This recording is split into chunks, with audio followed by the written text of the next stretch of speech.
ملاقات رهبران تاجیکستان و قرقیزستان امامعلی رحمان و صادر جباروف ساعت 9 در قصر ملت آغاز شد. در آغاز این ملاقات صادر جباروف رئیس جمهوری قرقیزستان در حضور خبرنگاران گفت واقعه‌های روزهای 28 و 29 اپریل یک امتحان سخت بود. صادر جباروف اظهار امید کرد که رهبران دو کشور تلاش میکنند تا این واقعه دیگر تکرار نشود.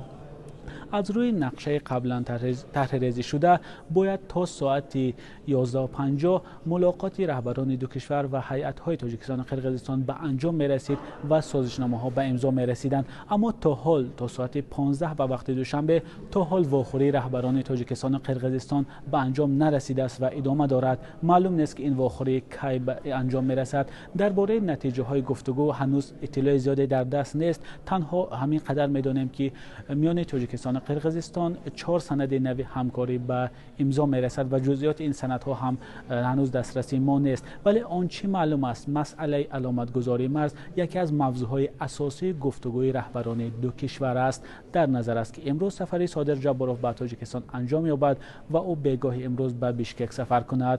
مولا رجب یوسفی برات یوسفی، آزادی، دوشنبه.